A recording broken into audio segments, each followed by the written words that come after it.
Hi,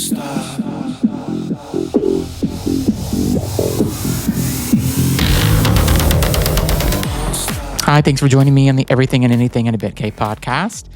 I don't know. I think a lot of people that know who I am think that I actually grew up in Miami, Florida, actually Homestead, Florida.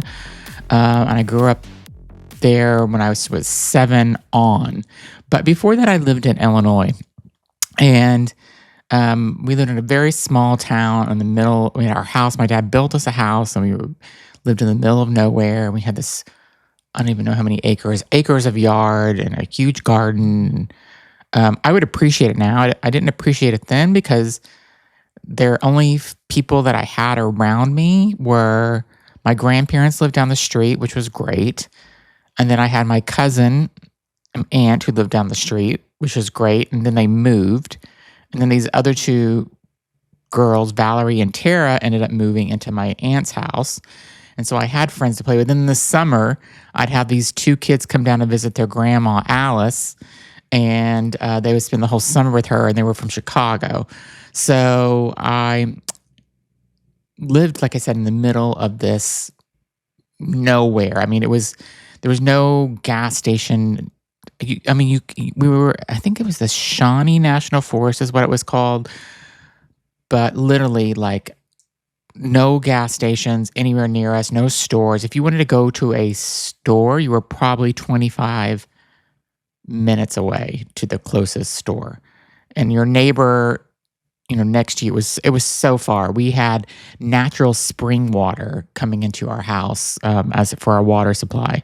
So we weren't even there's no city water. There was no trash service or anything like that. Like we were really out in the middle of nowhere. I don't even know what. I often think about what would my life have been like as a gay kid growing up in that area. And I don't know. I think it would have been a different path for sure. Everything would have been different. But the reason I'm telling you this is because my other aunt lived, and she had a farm, and she called my mom and said, "Oh, I need you to come over here."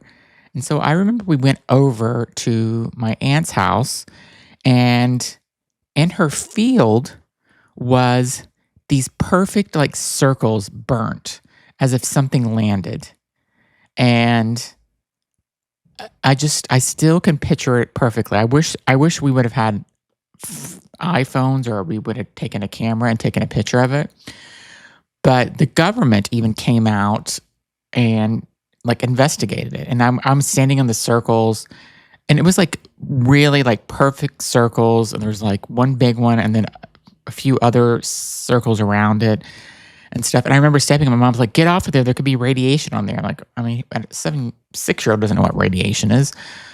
But I think that was my proof that there is, something more than just us living on this planet and this entire universe. If you think about how many billions, trillions, zillions, quadrillions of planets there are across all these different galaxies and stuff, there's no way that we could be the only living, intelligent intelligent species that are out there. And it's insane to me that I think the reason why that we don't talk about this more openly, even though I think we are becoming more open about it, but the reason why we don't talk about it more openly is because once they come out and say that that there are aliens are real, and I do believe that they have captured them, and I do believe that our government probably has done something with the Area 51. I don't know. I don't think it's a conspiracy theory. I think there's actually something there. And I think it's because of religion. That's what I think it is. I think if we said that, it will completely go against all the religion and stuff that has been said out there, because there's no talk of aliens in the Bible.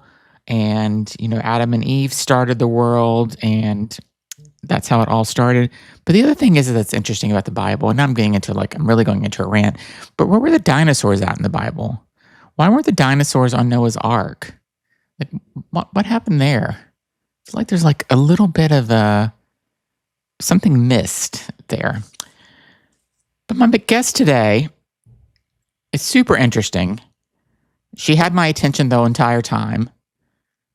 Whenever we ended the podcast, I really thought about like what I mean, you want to believe people, and I'm usually the person that doesn't believe people first, but I don't know. I think I believe her. She says that she was abducted by aliens.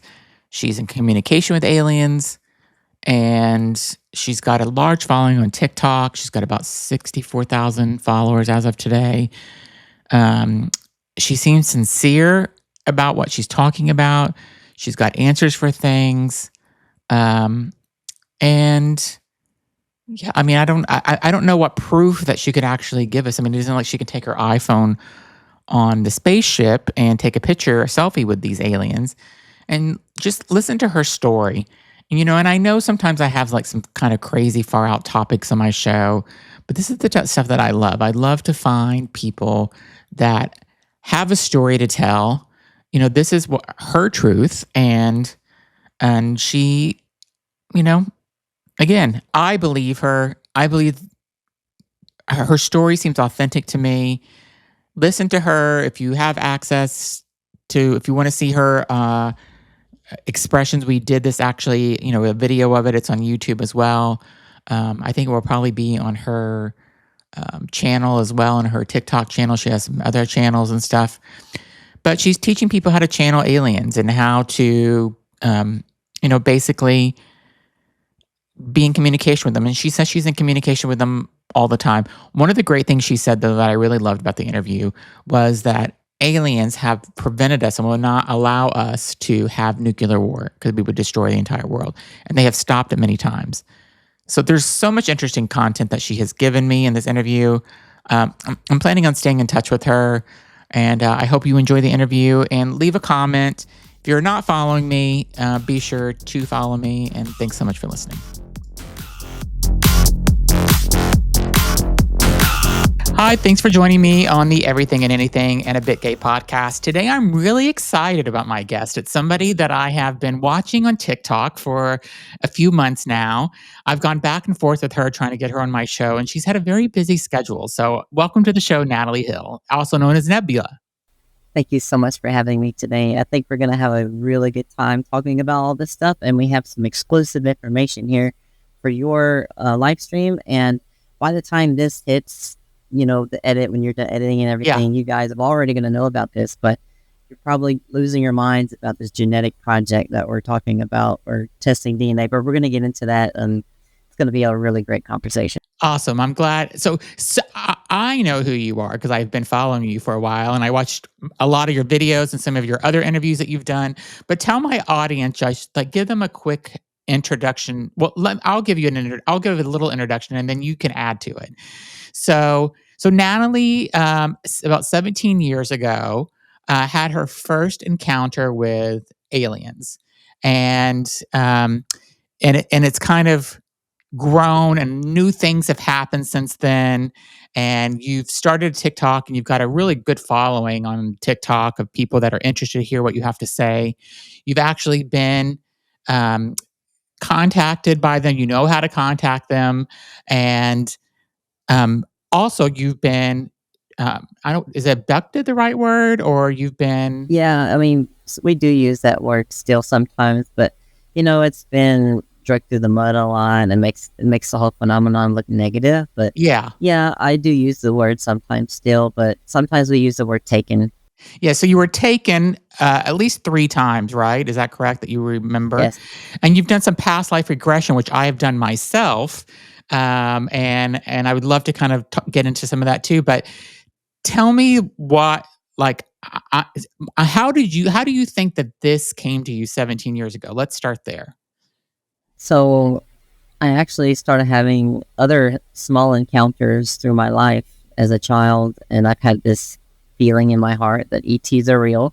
Yeah. So it's always been behind the scenes and in the back of my mind.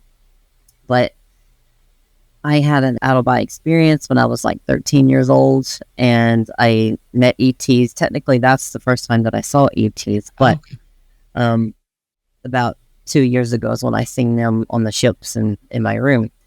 But my story really began in 2008. And December 23rd is when I saw my first flying saucer. Now, I've been Wow. seeing UFOs for 17 years, and that was one of the biggest encounters, the first ones that I ever had. But everything really changed in the last 2 years. I've been through so much, remembering more and more and knowing who I am. So it's like a gradual transition through all of this stuff. But the Mhm. last 2 years is just like skyrocketed. But the first encounter that I had with the flying saucer, December 23rd, 2008, that was a moment that I will never forget. I'll probably get it tattooed somewhere. Yeah. But, it it changed my life. It was a turning point in my consciousness and the way I think and everything. Of course, I already believed in aliens, but like to actually see a flying saucer in the sky, it like really in this Yeah. message with you, and you're like, what else is real? You know, like it's really real. I was right this whole time. So I went down a rabbit hole for the longest time. I was camping outside, filming them for years, and I would get pneumonia just sitting out there in the cold Yeah. in the winter. And I still go out there, but it's different now because now I know my connection to them and how we contact, and I teach people how to contact. I'm rambling. I'm sorry. No. Tell me how you contact them. Like, I mean, obviously there's a whole method to it, but tell me how you kind of discovered on how to contact them, and can you contact them anytime you want? Yes, absolutely. I have a direct telepathic link with them, but to contact them, first you need to understand a few things about contact, and that is your consciousness affects your ability to contact, which means your love, how much love you have for yourself and others. It's all about the unconditional compassion within your heart for all living beings in existence. So the more you vibrate in that loving, beautiful state of Mhm. nirvana, the more easier you're going to be able to contact. So I always tell people to work on their problems before you start making contact. Work on your problems, love yourself, love others, and it's very, very important to understand what forgiveness is. Yeah. So people think that forgiveness is just like, oh, I forgive you, and they move on, and then they don't forgive another person. No, it's not like that. True forgiveness is a state of being, and you have to understand what forgiveness really is, which is having unconditional compassion and understanding. So when someone treats you badly or does something bad to you, you don't have to react in a negative way. You can send them compassion instead and turn the other cheek, so they say. Yeah. So the more you practice this, the easier it will come. It's not going to happen overnight. You're reprogramming your brain and your aura and your energy, but you're Mm. raising your frequency over time. And the more you're in that loving, higher frequency, the easier it's going to be to communicate with ETs. And I'm also known that recently I've been able to communicate with animals even more now. I can Oh, literally just calm animals down with my mind and my consciousness. I just kind of say, shh, and they'll like lay down and relax. So your consciousness affects reality, and you communicate with all living beings through love. And see, the thing is, telepathic communication doesn't come from the mind. A lot of people think it's mind to mind. mhm. That's part of it. But the biggest part is it comes from the heart, comes from the love. So I tell people once they're done working on themselves and they start raising their vibrations through love, you need to first center yourself. You must understand that you're everything. You must really bring it in, get into nature, really feel that you're everything. I walk through people through a process of going out, finding a nice location, and centering themselves, and closing their eyes, and just listening to all the sounds around you, Mhm. and understand that there's no separation between you and all those sounds. And then you open your eyes after that process is done, and then you start looking at everything and understanding that everything is you, everything you see is you. Now, once you really feel grounded in that and know that you're everything, like go even further, like you're the planet, you're the solar system, Mhm. you're the galaxy, you're the universe. But then I want you to fill your heart with love.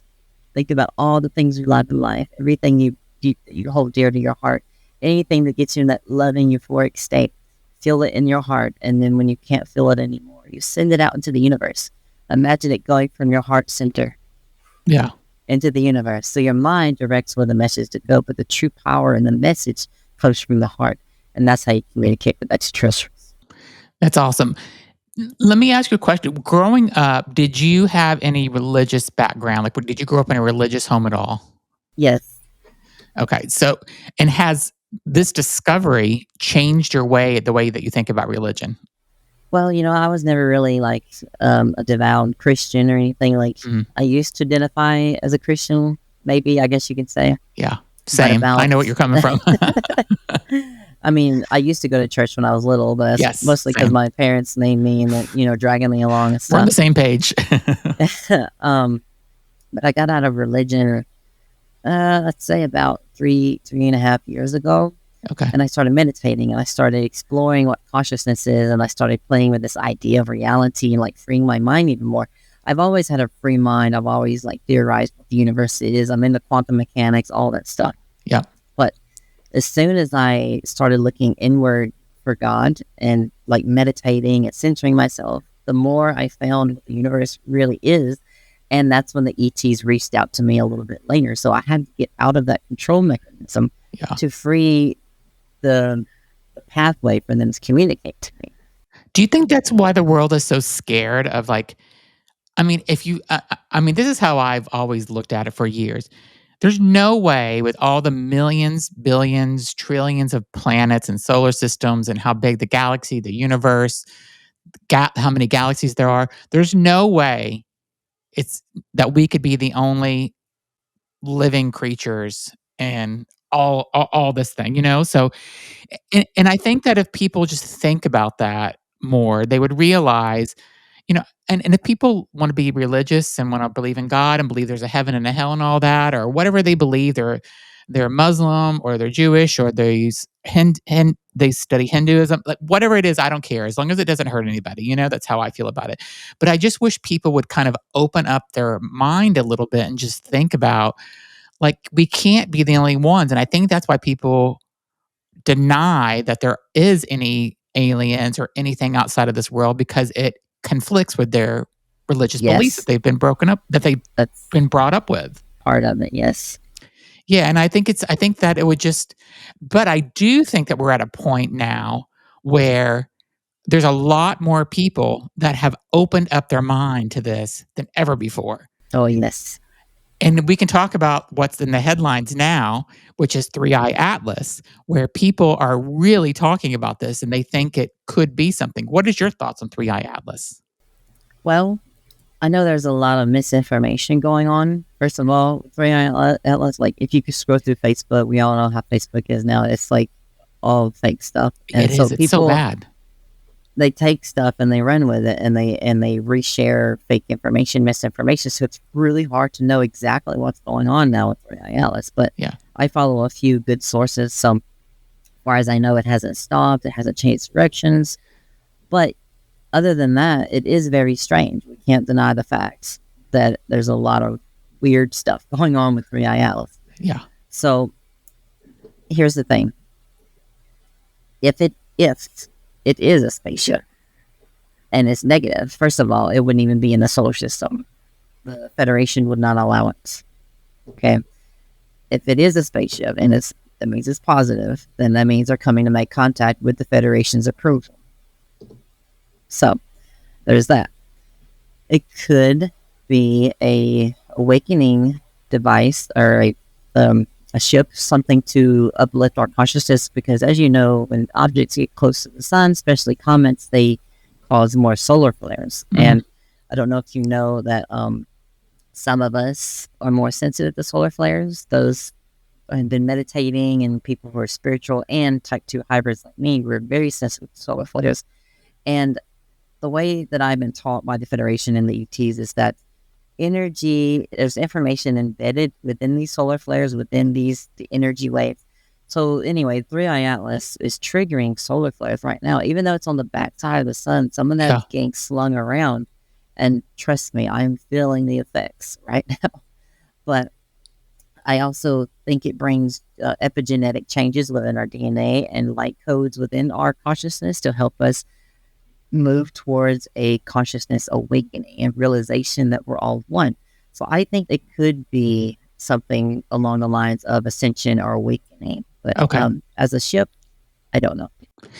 Tell me about your federation. 'Cause I know about it because again, I've watched your videos and stuff. But tell my audience, my listeners, when you're talking about the federation, what that means.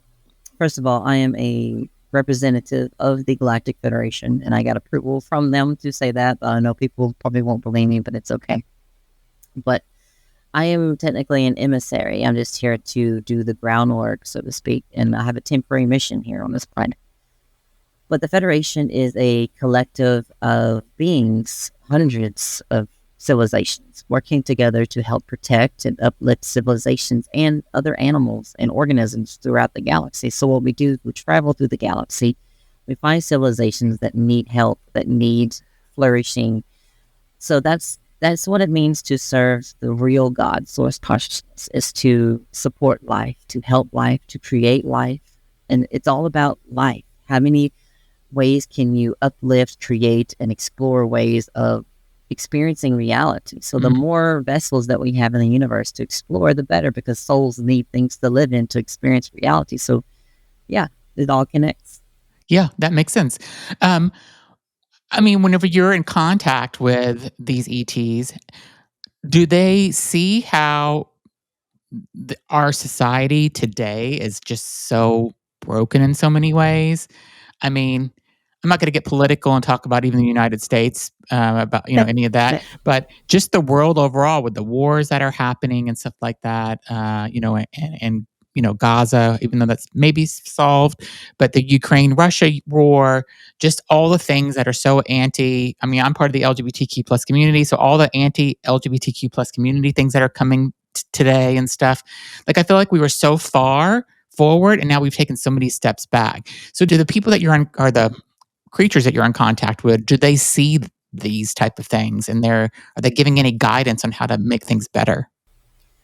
Yes, they do see all the awful things going on, and it makes them very, very sad, and it makes me very sad. People always ask, like, why can't they come down and fix everything for us and do this and do that? So the thing is, like, they want you to clean up your own room. If you don't do your own room, like clean your own room or do your own homework, you're not going to learn from it. You're just going to tear it up again. But there is a gray area, us, type 2 hybrids, also known as Starseeds, that have been sent here to help guide you. And people are starting to listen to us now. They're starting to take notice that we're here and that we have messages to deliver. So it's getting a little bit better, but it's also crazy right now because it's just, we're shaking things up. Things are just like, so you can't create an omelet without breaking a few eggs, know? So it needs to be in a chaotic state temporarily before you can rebuild and create a new society. So it's going to be tough, but it's going to get better, I promise. Also, to also mention, the Federation will not allow nuclear war. Oh, tell me about that. Yes, so there have been many, many nuclear bases that have been shut down and also turned on to scare them, to let them know what they're playing with, But some missiles have been dismantled within the silos, and some of them have been disabled in the air. So they have made it known that they will not tolerate nuclear weapons on this planet anymore, because they taught me exactly what happens when some of these nuclear weapons go off. Okay, so the I believe it's fission, right? It's fission within the bombs. So fusion is okay. Fusion is a natural process that happens within stars, and fusion is fine. But fission is when you take atoms and you break them apart and you disrupt energy and matter within the universe. It's like an awful frequency. But what they told me is that it actually affects reality itself. It rips and destroys the fabric of reality. In other words, it hurts the universe. Think of the universe as a living thing. It literally hurts the universe, not just our Earth, but through the layers of dimensions. It's like so much more destruction than humankind could ever imagine that they even knew about. But they said they will not let it happen. So if they try to, if everyone pushes those red buttons, it would be catastrophic disclosure. Yeah. They will literally like shut everything off, and they might get them in the air and then wait to shut them off just to make a spectacle out of it. Because sometimes they are very spectacle about things. But yeah.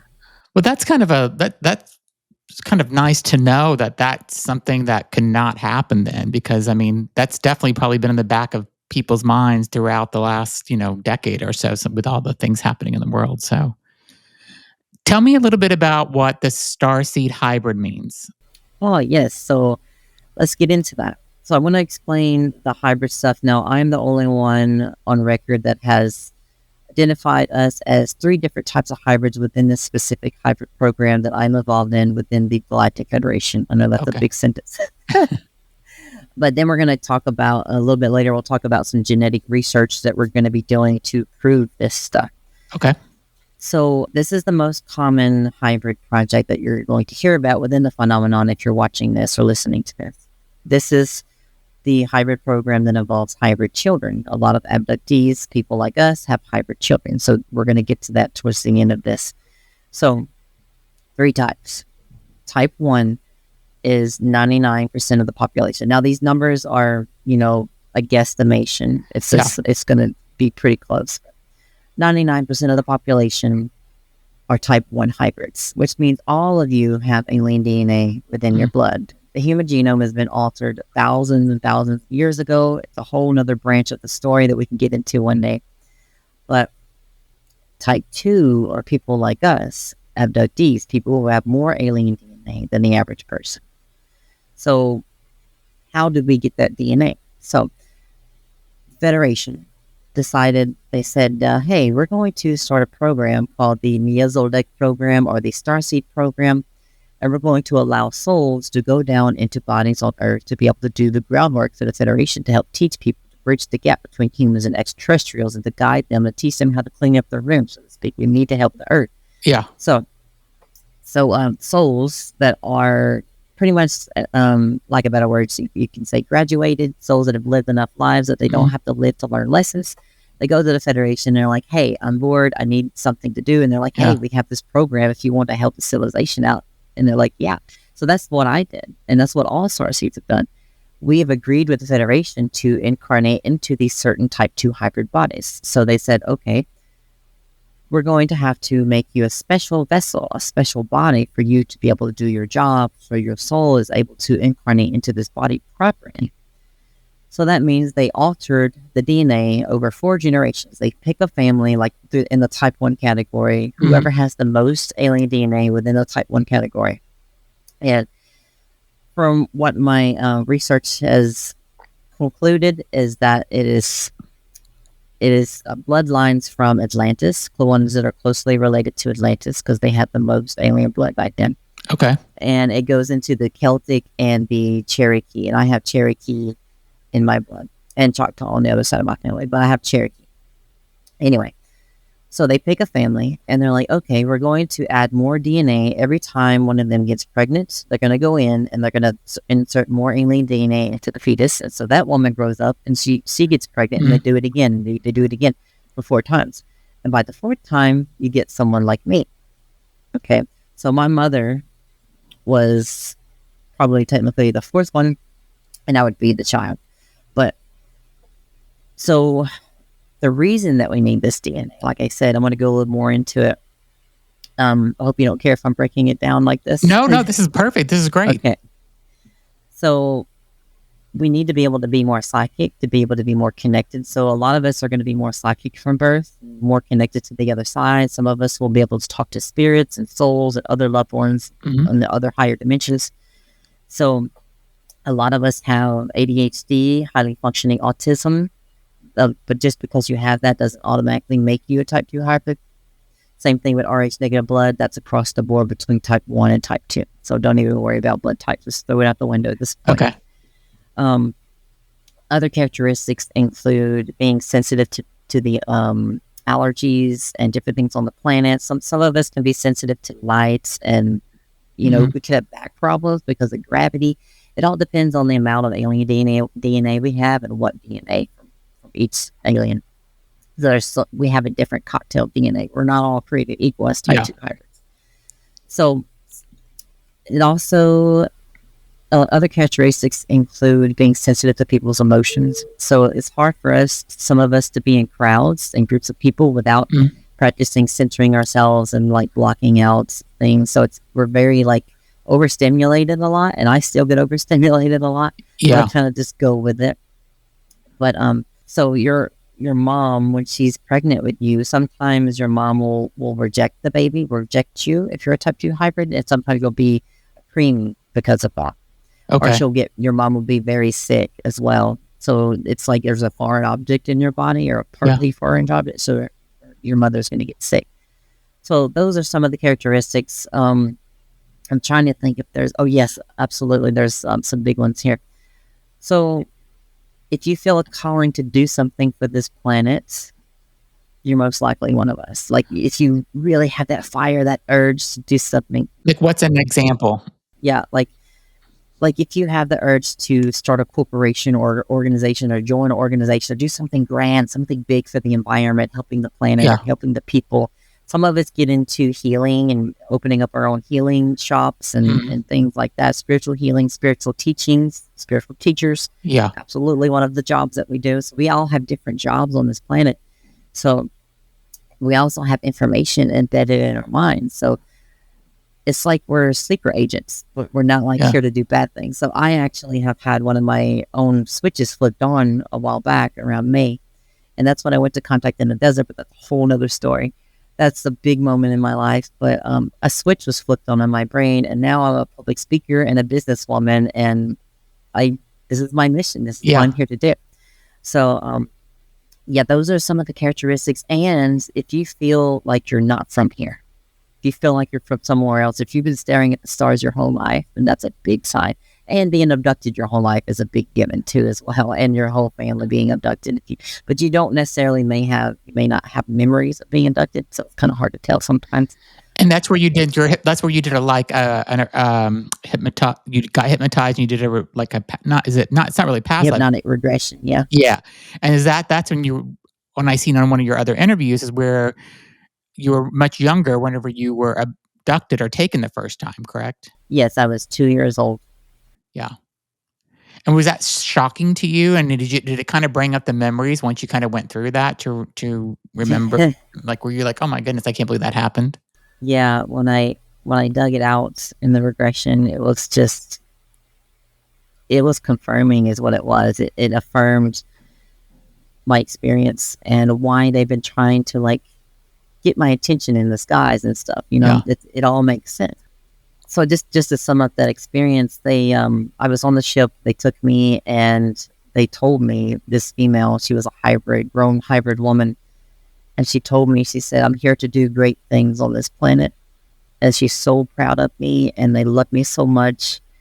But I'm not going to be able to remember that experience because I needed to be a child, because it's very important to be a child, to play, to imagine, because imagination is creation. This is what they taught me. Even before I did the regression, like all this, I was leading up to this, they taught me that imagination is creation because your consciousness affects reality. That's how you manifest. That's how you mold reality. So it's important to do that as a child, to have that opportunity to play, to imagine, to pretend. It's very important. So they didn't let me remember that on purpose, so it didn't disrupt my childhood.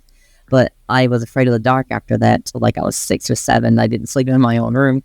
And I didn't like dolls or anything on the shelf with eyeballs facing me. And I had to turn them around. Yeah. So it all makes sense now. And tell me what does your mother, like when you talk to your family about this, you talked about your mother maybe being the 4th hybrid. Does she believe this? Does she believe in it? Have you had conversations with her about it?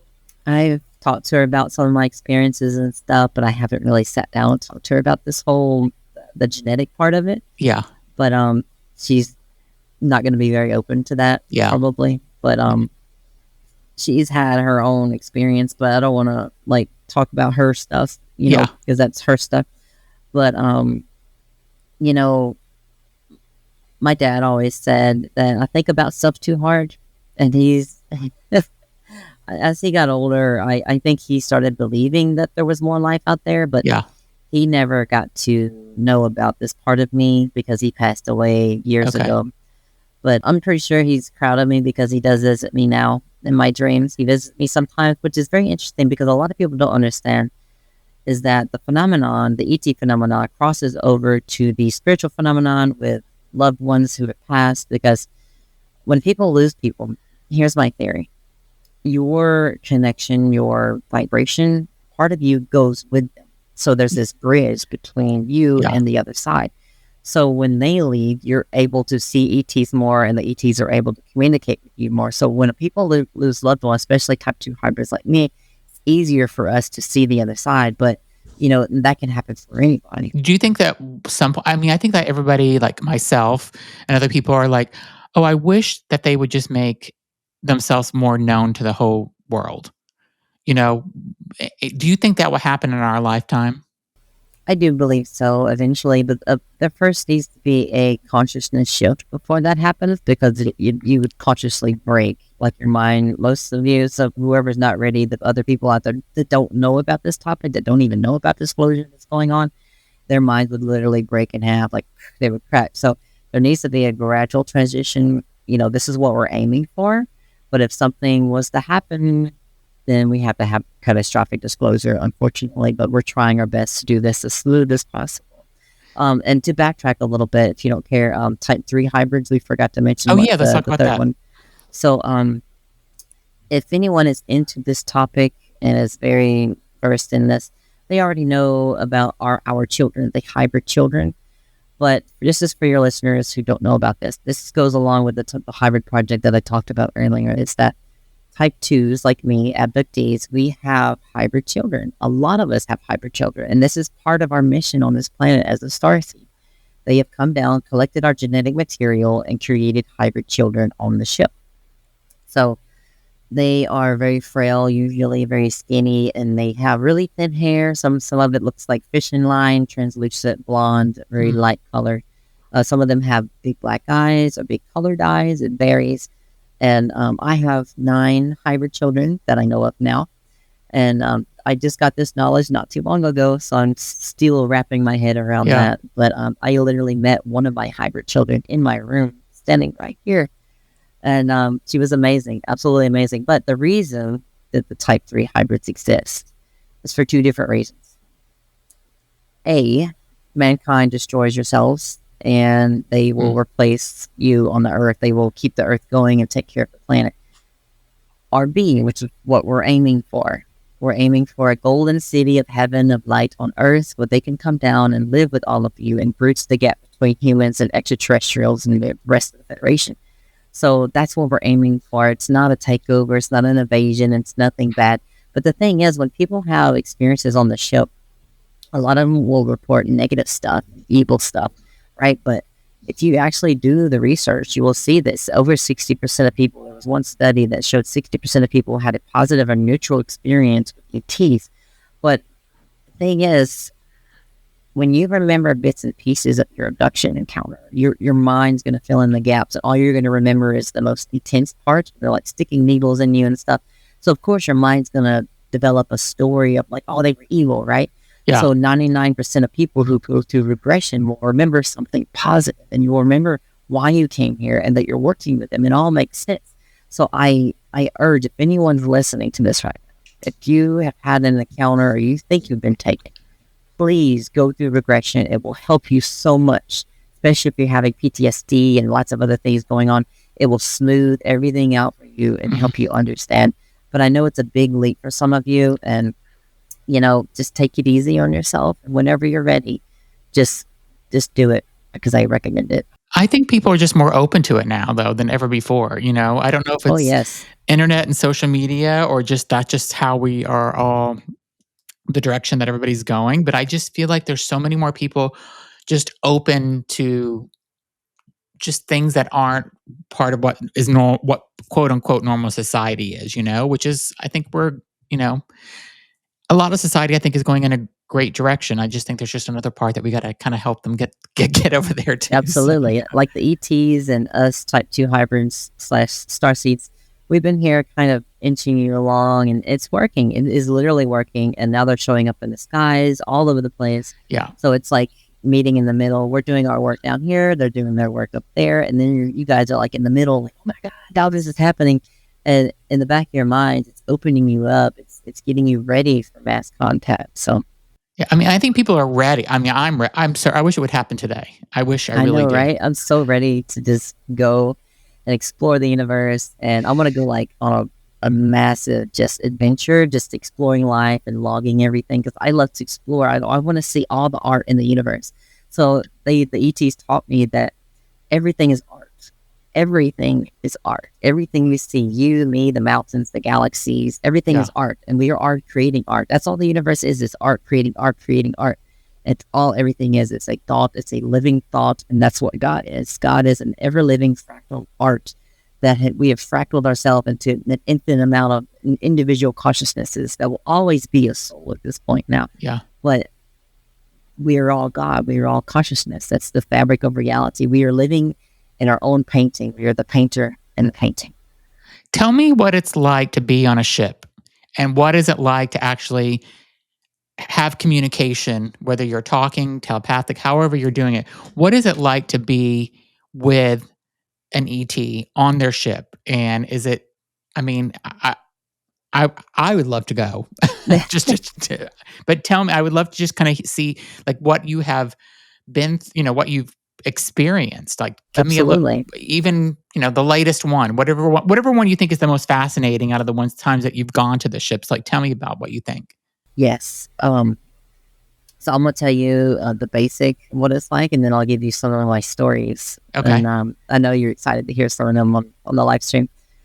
Let's see. So being on the ship is very calming.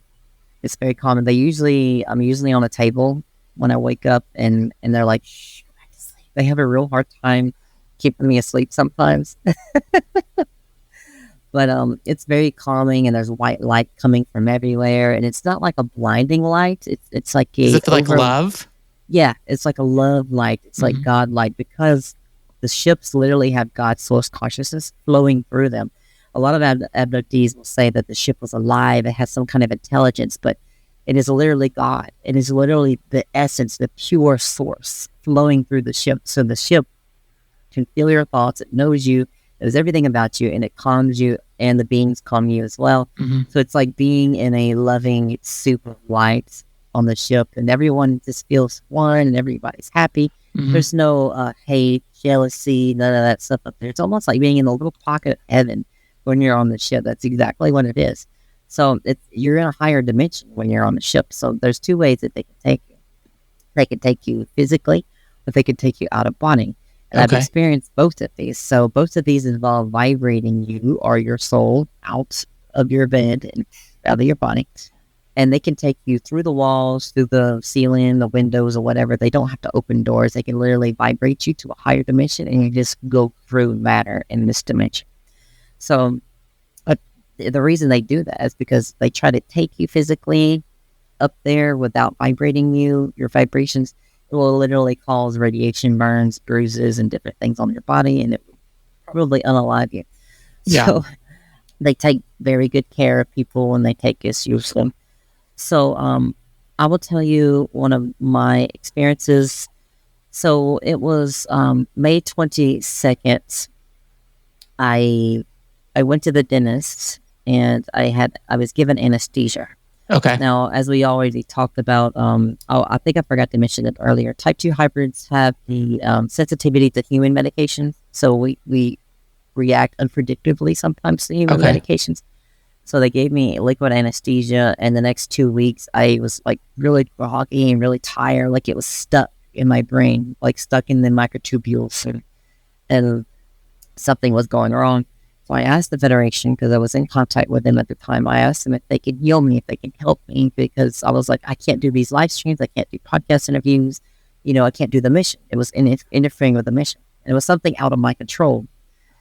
So I went to sleep after I asked them telepathically with love, and I woke up with 2 red patterns on my back, 2 diamond grid red patterns on my back, and it looks like I laid on a waffle iron or a grid or something.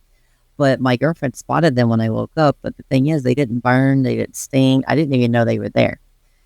And this is actually called the red grid mark phenomenon. This is a real thing that you can look up. It's called the red grid mark phenomenon. There's a Facebook page with over 4,000 people. And since I started telling people about this, the Facebook group has went from 3,000 people to like 4,500 people. Yeah. So, yeah, it's insane. But there's so much out there, and a lot of them have encountered ETs within dreams when they had these markings. But I don't know if there's any other cases where they've actually got them on the ships like me. But anyway, So I woke up with the marks. I felt amazing. I felt like I could run a marathon. So whatever they did, they cleared my mind. They cleared the anesthesia out, and I was, oh my god, yes, I could. I was like ready Yeah. to go. So the whole day I was just like super hyper and just happy. And then I asked them that night when the day was over. I said, "Can you guys show me what happened?" I was like, "I need to know what happened. I want to know what you did because you left marks on my back. Obviously, it was you." Yeah.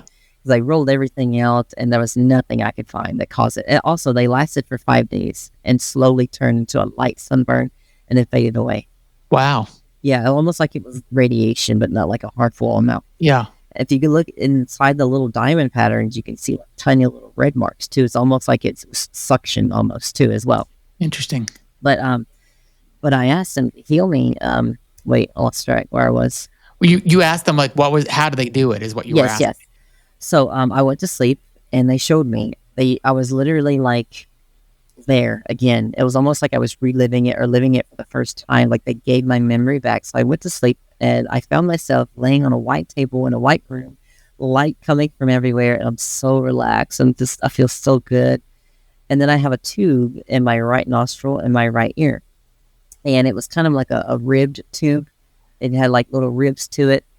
And I couldn't really move my head to my left or right too much. I was just kind of like trying to look. Now I'm thinking that there were grays in the room on my left or right side because they never let me look at them when I'm on the ship for some reason. I think my theory is that if I look at them in their eyes, I'll remember way more and they won't be able to block the memories out as much. Okay. That's my theory. But I couldn't look at them. I couldn't move my head, but I could look down at the end of the table. And I saw 4 or 5 beings standing there. They looked human. They had blonde hair, and they had like hair to here, and they had blue suits, kind of like this, a little darker. They were like all male, very muscular, very tall, but they were standing at the end of the table, and they said, in my mind, they said, "Shh, it's okay." And then I passed out on the table, and I woke up in the morning, and I was like, "Oh my god, it was the Pleiadians. Oh my god." And now I met the Pleiadians on the ship, in my room, in public settings, and yeah, all the above. So they are out there amongst us right now. Absolutely. Okay. Absolutely. And are they just there? Are they helping? Are they studying? Like, what are they kind of doing out there?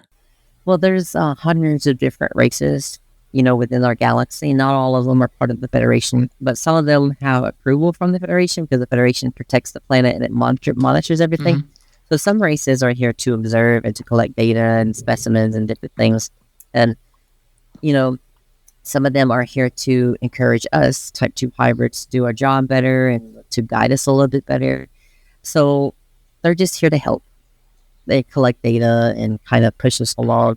And there was one time I had a dream contact, which is a very real thing. Dream contact is a very real thing. So if you've had a dream of being contacted by ETs or being on the ship, that's a whole thing. You probably were taken if you're dreaming about being on the ship. Interesting. Yeah. But dream contact is a very real thing. But one time, this male entity, he didn't let me look at him, but he took me, like my soul, my spirit, he took me on a journey somewhere. We instantly transported to an alien world, and I was standing on this ridge, and it was just a beautiful, beautiful environment, the scenery. And he was on my right side, and he said, when you're talking about these things to people, you're blowing their minds, like you're turning their whole world upside down. So maybe kind of evaluate them first, like on an individual basis if you're talking to them. So kind of go easy into it with them because it turns their whole world upside down. And I said, you're right. I apologize. And they were like, no, it's okay. Just, Yeah. So I call him the Galactic HR guy, but I haven't seen him since. So I guess I'm doing a better job. What's some of the feedback that you get? I mean, you have a good following on TikTok. I think you're a fascinating, interesting person. What's some of the messages that you get from people that they're asking you? Like, can you give me an example? Like, I'm sure you get some crazy DMs. Oh my God. Like what's some of the crazier DMs that you've gotten from people? There are a lot of people who have gone down rabbit holes and they're, I have to say this delicately, losing their ability to associate what is going on in life. But there are people who contact me who are very grounded and they say, hey, I had an encounter and like they tell me about their encounters. I know a lot of stuff that I can't tell people. Like I've seen stuff that people have sent me that nobody else has seen. Like this, like what I have up here, it's insane. But yeah. So a lot of people are like, I made my first contact because sometimes it's because of me, because I teach them, which makes me feel really, really good because I'm doing my job properly. So there's a lot of that, a lot of like, hey, I made contact, or there's a lot of people asking advice and stuff. But it's really hard to get to everybody, and I try, and I know my DMs after this releases, it's gonna be like, it's gonna be crazy. So what I usually tell people, like if I can't get to everybody, I just say, watch my videos, watch my playlist on my TikTok channel, and I'm eventually going to transition over to YouTube. So that's gonna be something in the near future we're gonna try to do. But yeah, it's a lot of stuff that comes through my DMs, and you know, some of it is misinformation too, and you know, and people will say stuff and they send me stuff, and I take everything, some things with a grain of salt, and I'm like, okay, and I put it into a gray box. My friend taught me that. He said, if it's uncertain, just put it into a gray box and put it to the side. If anything else pops up in life that kind of correlates with that, you can bring it back out and connect the dots. And that's what I really do. I connect the dots in life. I can see how things are connected, and that's how I figured out the hybrid program. And then the ETs were like, yeah, that's how it works. And they're like, yeah, and you can teach about it now. So, yeah. That's amazing. Tell me what you think about Bashar. So Bashar, sometimes he gets a lot of hate because, you know, they're like, oh, he's just a scammer and everything. But here's the thing. No, I don't think he's a scammer either. Okay. But you're going to find this interesting. But when I started teaching the stuff that they were teaching me, I still didn't know who Bashar was. Okay. And I started watching his videos, and I'm like, oh my God, that's the same exact stuff that I'm teaching that the Federation is telling me. And I'm like, he's real. So I can confirm that he's literally getting the same information that I'm getting independently. So you heard that here. Yeah. Have you ever, would you ever want to meet him? Have you ever had the opportunity to meet him? No, not yet, but I would love to meet him one day. I'd love to shake his hand and thank him for channeling Bashar. Daryl Inca, he's a really cool guy. They actually done brain scans on him with his channels and stuff, so they actually see like activity and weird activity in his brain. So there's that. A lot of people don't know about that part. Yeah, I did not know that myself. Has anybody from like the government ever reached out to you and said that they wanted to talk, or I don't know, do you think they're monitoring you or anything like that? Does that ever scare you, those type of things? So they haven't reached out to me yet that I know of. You know, sometimes they will pretend to be your friends or your followers and stuff. So I'm very cautious. I remain alert. But the Federation told me that I'm protected, that I'm divinely protected. But of course, I'm not going to let my guard down. Yeah. But so far, I've not gotten any threats or anything so far. But you know, even if I do, I'm not going to stop. I'm going to keep going no matter what it takes. I've done stuff like this in past lives, and I go all the way to the end, whatever that end is. Yeah, I get my mission done on this planet, and it's like it's hell or high water. Like nothing is getting in my way to complete my mission. So what's your future? Like, what's your plans? You have an announcement I think you wanted to make towards the end, right? Yes. Let's gradually get into that. So I am establishing an organization called the United Experiencers Initiative, and we're still getting the paperwork and everything legalized, but it's an international nonprofit organization. It's going to be. And what it is and what it will do is it will bring experiencers together. So the thing is, we don't have a voice in disclosure right now. It's like all the Congress people and the whistleblowers, which is fine. Whistleblowers, I support whistleblowers. It's fine. But the public, experiencers, abductees, we're not being heard. We're not being taken seriously. Yeah. And the government knows that we're real. They already know who we are. And type 2 hybrids like me, they already know. But we need a podium. We need a voice in disclosure as the public. And I'm willing to be that voice, a public speaker, you know, to represent experiencers, or it could be somebody else. It doesn't matter. I'm literally starting a platform. I'm creating our microphone, so to speak, so we can be heard and be validated. Okay. Because it's time that they hear our stories. It's time that they understand that there's more to this than just UFOs in the sky. We are here on the ground. We have experienced and we've had firsthand contact. We have firsthand knowledge of why they are here.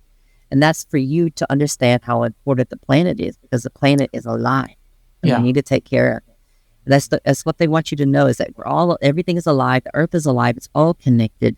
So it's time that they hear our message, our collective message. And we need a platform to do that. We need a group to bring us all together, because, even if we're type 2 hybrids or whoever, we're all human. We have a lot of human DNA, and humans like symbols. They like order. They like organization and groups that you can be a part of to be, get you excited and riled up. So that's essentially it. We're creating the room, we're creating the platform, and giving you a microphone to have a voice and disclosure. And hopefully I'll be able to go into Congress soon one day and, be a representative of the public and say, hey, we are real. We're here. You need to start listening to us, and we're going to do more stuff in the future.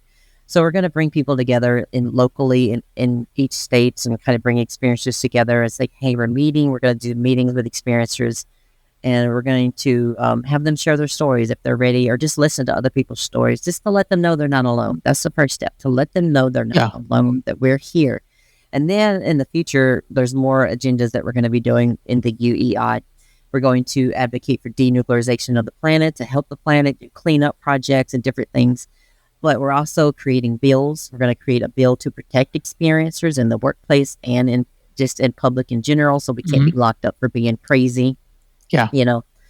So there's that. And we're going to do so much for the planet. The UEI is going to help, and hopefully we'll have a part in developing the new paradigm in the next world.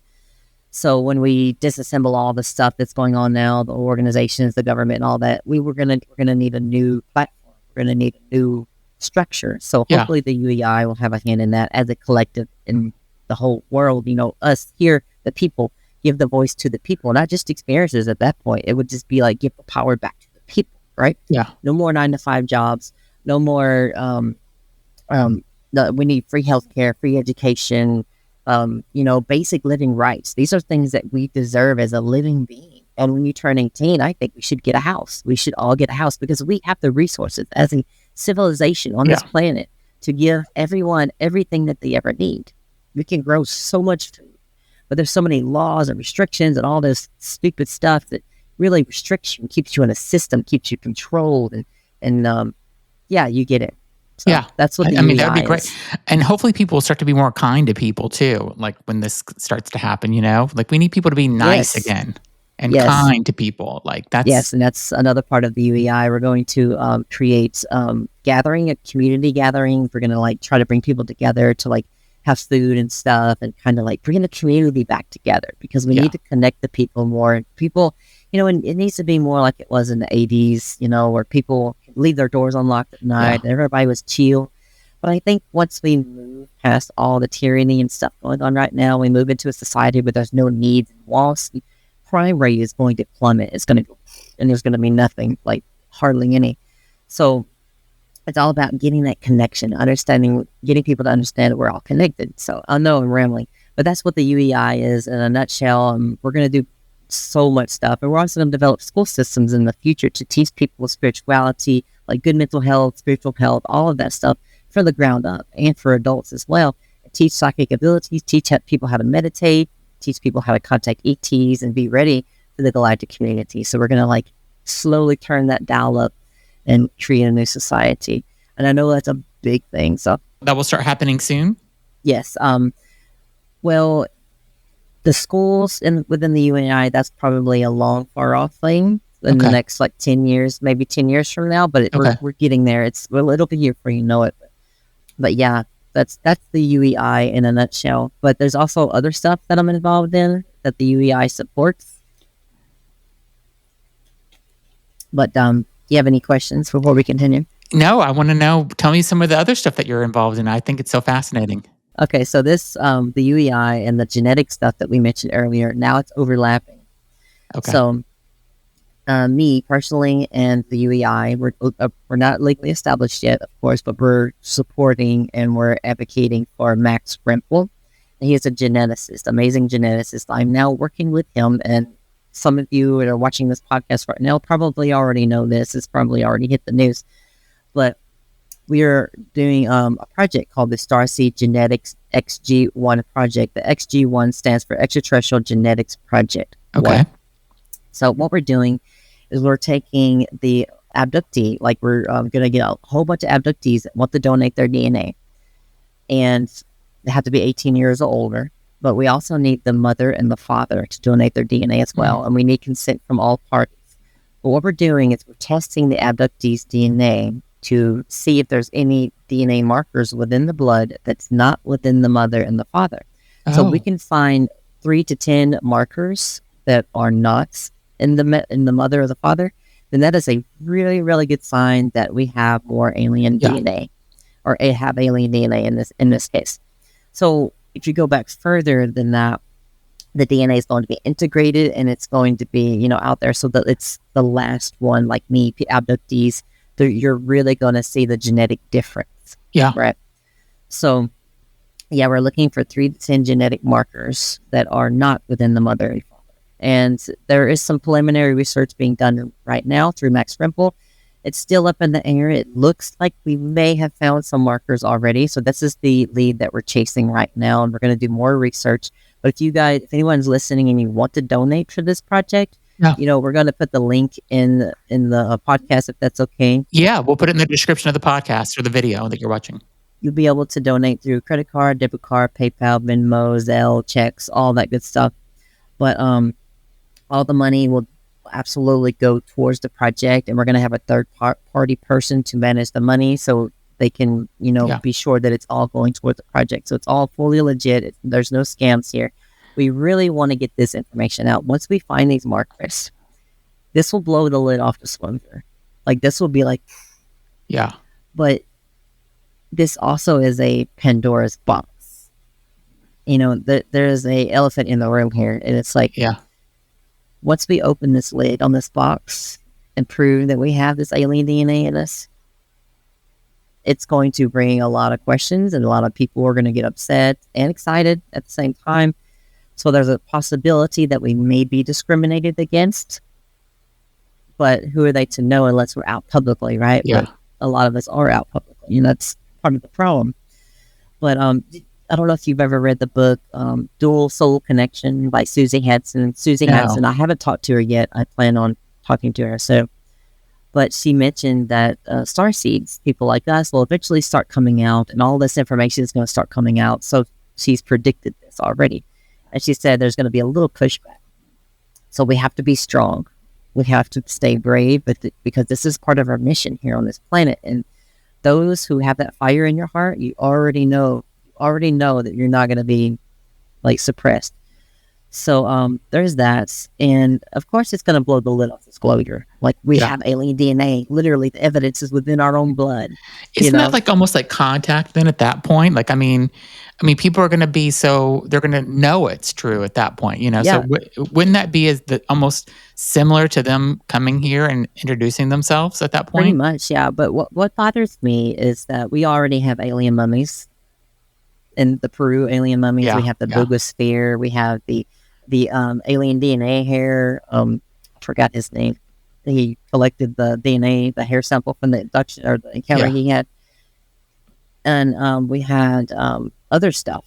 So it really worries me that this, even if we get this evidence, and it's going to be buried along with all this other stuff, and nobody's going to believe it. So that part really worries me. That's why I think through the UEI, the United Experiences Initiative, in partnership with other organizations, are going to be able to push out this information, just like they did with the Bogosphere. We need to keep it in the public eye, because people have a short attention nowadays, right? They're like, okay, that's cool, and they move on, right? And then they forget about it. And I think that's what the government wants. They want us to stay busy. They want us to stay confused and distracted. So they keep pumping stuff out constantly. So it's kind of gets lost in the noise. So I think the United Experiences Initiative, and along with other organizations, are going to be able to help keep it in the limelight, so to speak. That's great. Anything else you want to say before we wrap up? I mean, you're like I said, I think you're a fascinating, interesting person. I love your videos. I will put a link to your TikTok in the description of this podcast. But you have a link tree where you've got some interesting things on there as well. Yes. Can you talk a little bit about are you teaching meditation, or are you doing? I've seen a couple of things in your link tree. Can you talk about maybe some of those things that you're doing? Yes. So I have a group regression session right now, and Okay. right now we have one planned for November 1st. But by the time this comes out, it may be Yeah. already over. But we're going to have more in the future, and we'll include that link in the description so you can sign up for the group regression session. So what it is we gather abductees or people who want to make contact. We put you under regression, and we put you in a state to where ETs can contact you. So if you're an abductee, they'll be able to give you information of what you encountered, or if you're a new person that wants to make contact, they'll be able to contact you much easier during this meditation, and it's only $25. And we'll put that Oh, wow. in the description. And we're working with Matt Haliki. He's a level 2 practitioner, and he was trained through Dolores Cannon's work. So he's Oh, yeah. absolutely amazing. I love him. And that's our partnership between the UEI and him. So the funds are split between me and him, and my funds go towards the UEI, and everybody wins $25. That's a steal for regression Yeah. work. Yeah. Absolutely. I mean, I did a past life regression. Somebody did it for me because they were on my podcast. But I mean, I think it could be a couple $100 just to do an hour session sometimes. So $25 is really a really great price. So that's great. Absolutely.